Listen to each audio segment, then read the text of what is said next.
We hear they want to defeat us on the battlefield. What can I say? Let them try. Economic war on Russia, which is now the most sanctioned country in the world. The Russian economy is thriving better than expected. The developed Western nations have been pushed into recession. The greed for power, creating social inequalities in health and wealth on earth, created by America, Europe, and the UK, is likely to end soon. This gas, oil, and food supply threaten governments and leaders in Europe, the US, and America.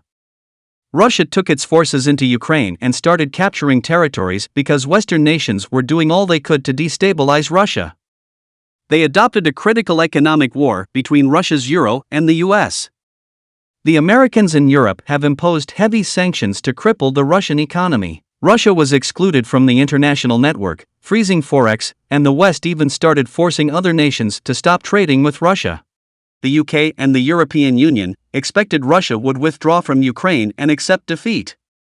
Unfortunately, the leaders of the developed nation did anticipate the Game of Thrones on geopolitics so well that now Europe is facing an economic crisis, with the annual inflation rate of energy having touched a record high 9%, food inflation touched 10.4%, and now, the GDP growth of 27 countries is slowing down rapidly, and the worst is still yet to come out because winter is coming.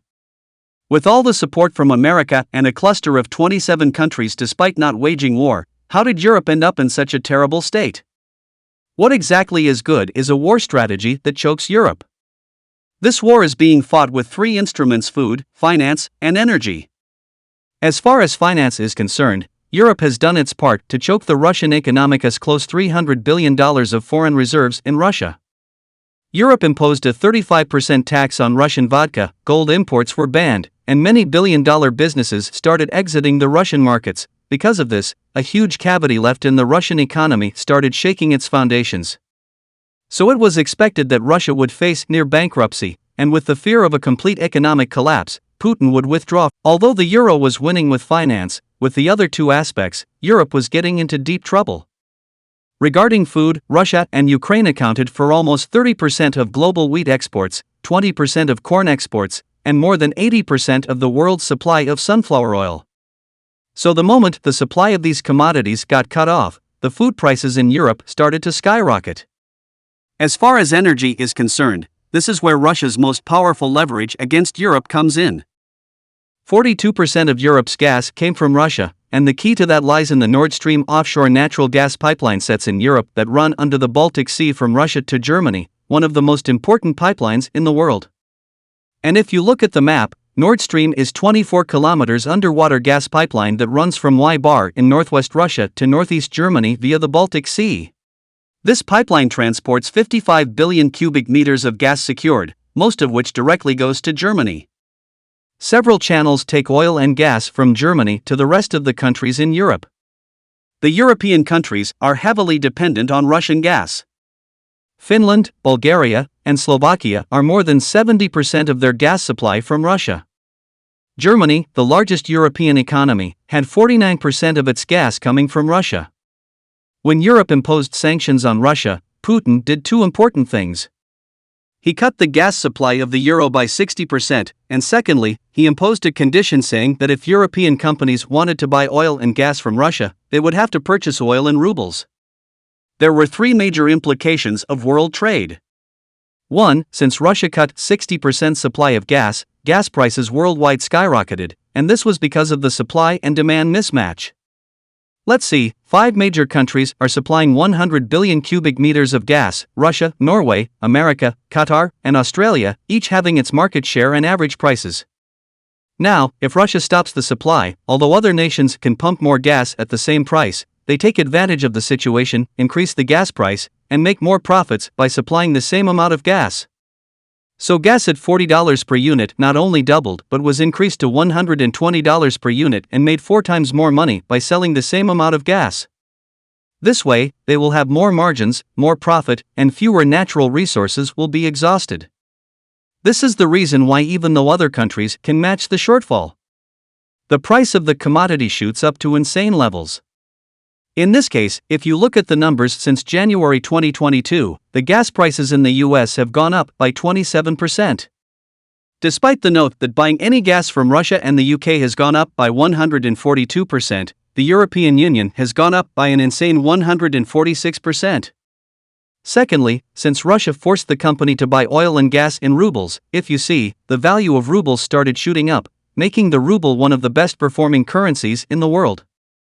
But as far as Europe is concerned, energy prices started to increase because every single industry its cost of production increased.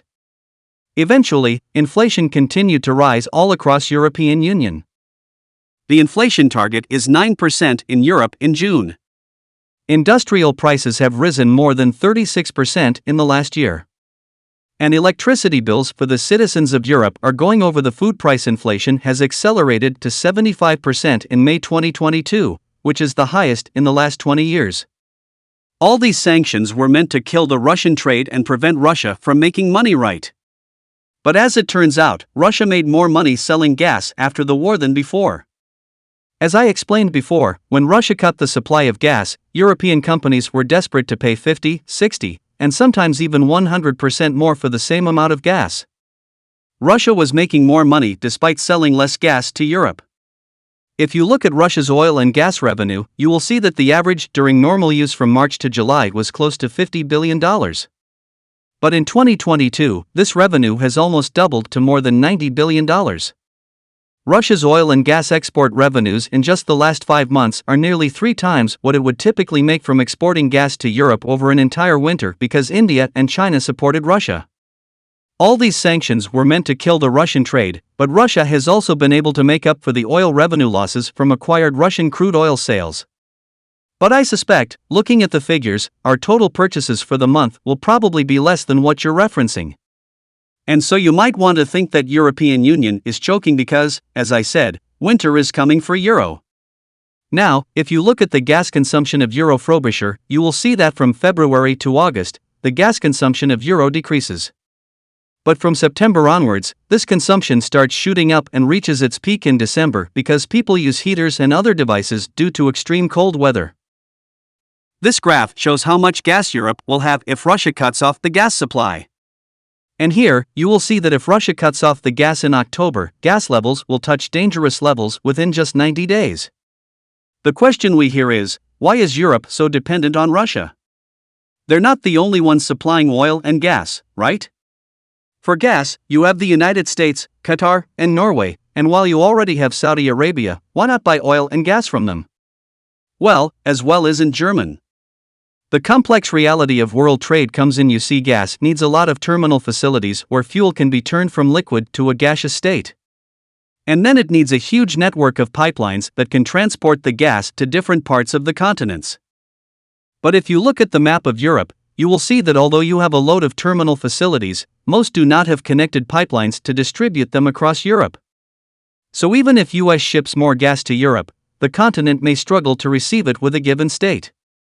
Even if all of Europe's facilities are operating at full capacity, the amount of gas is likely to be only 2/3 of what Russia delivers. So despite being a super rich, super powerful country, the US and Qatar cannot help, unless they spent another $1 billion and built these pipelines before winter. And this is practically impossible because no one stream alone has 6 years to build. And when it comes to Norway, they are already operating at peak levels. So again, matching up to Russia and supply shortage is quite difficult. And lastly, for oil, Saudi Arabia outright has rejected the request to increase their oil production for 2 reasons: they are Russian allies.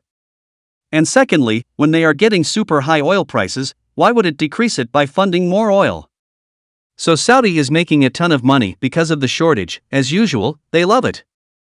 Europe is still at the mercy of Russia for the winter. And this is the reason why the winter of 22 could be the deciding round of this economic war between 3 of the most powerful entities. This is the story of Game of Thrones, the geopolitics played between Russia, Europe, and the United States. And this brings me to the last part: how will this foreign inflation in euro affect because of increasing oil prices and increasing cost of resources? As I said before, this is just the beginning of a slippery slope because of the overcrowding, malnutrition, natural calamities, and pandemics that will end an era that killed, conquered, and ruled the world. My childhood dream of reducing the social inequality in health and bringing tears of happiness to the eyes of every living soul will soon be a reality.